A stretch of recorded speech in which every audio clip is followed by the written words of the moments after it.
John F. Kennedy settles into office as the 35th President of the United States, the youngest man and the first Roman Catholic ever elected to the office.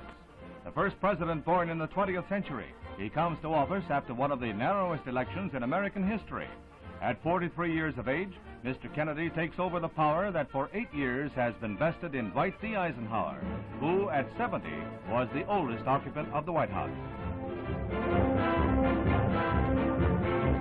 Inauguration Day dawns on a Capitol that had been almost paralyzed by a full-fledged blizzard. Battalions of snow fighters kept Pennsylvania Avenue clear for the swearing-in ceremonies. Mr. Eisenhower and Mr. Nixon are present at the conclusion to one of the best-managed transitions of power on record.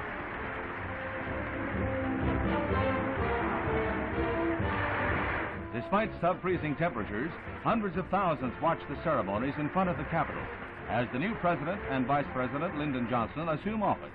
Slippery streets and snarled traffic cause a delay in the swearing-in ceremonies, a delay which the President and his predecessor pass in serious conversation. Then Lyndon Baines Johnson is sworn in as Vice President by fellow Texan, Speaker of the House Sam Rayburn. The first time, incidentally, a Speaker of the House of Representatives has administered the oath of office to a Vice President. Then, 10 minutes later, John Fitzgerald Kennedy is sworn by Chief Justice Warren as the 35th President of the United States, with the prayers of 4 major faiths to support him in office. Fitzgerald Kennedy do solemnly swear. I, John Fitzgerald Kennedy, do solemnly swear that you will faithfully execute the office of President of the United States. that I will faithfully execute the office of President of the United States And will, to the best of your ability, and will, to the best of my ability, preserve, protect, and defend the Constitution of the United States. preserve, protect, and defend the Constitution of the United States. So help you God. So help me God.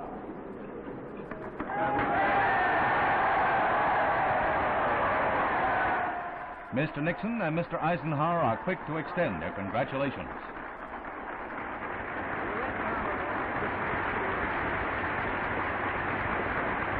President Kennedy's speech is brief and stirring.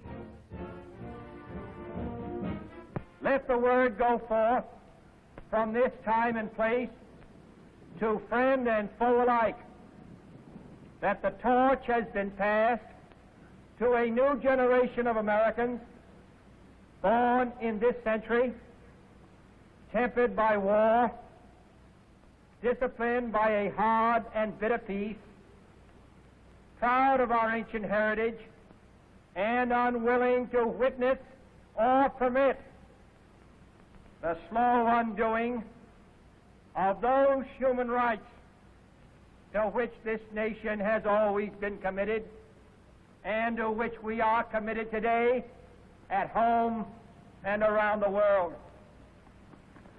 A significant portion is addressed to Latin America. To our sister republics south of our border, we offer a special pledge to convert our good words into good deeds, in a new alliance for progress, to assist free men and free governments in casting off the chains of poverty.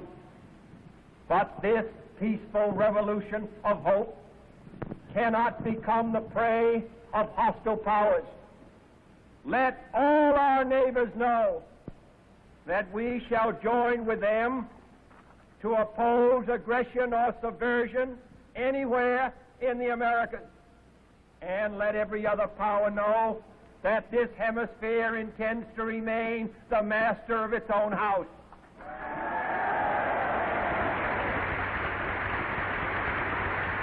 About a half hour behind schedule, the official party lunches in the Capitol, where the others chat as Mr. Kennedy's meal is interrupted to sign the papers formally nominating his cabinet.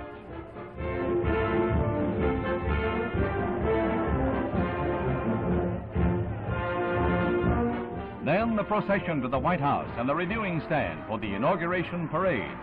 En route to their new address, 1600 Pennsylvania Avenue, John and Jacqueline Kennedy are cheered by nearly 1 million. The presiding dignitaries review a vast and impressive array of military units, bands, and drill teams. A 3.5-hour march.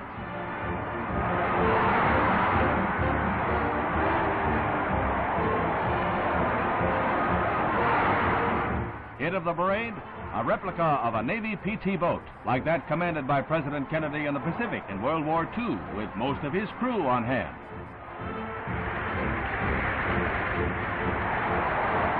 A stirring but chilled review in the freezing weather. That night, things warm up. After a brief rest, President Kennedy and the First Lady venture from the White House to attend a round of no less than 5 gala inaugural balls. The presidential couple arrive at the main ball at the Columbia Armory, Washington's resplendent finale to 2.5 days of celebration. A new era begins under the leadership of President John F. Kennedy.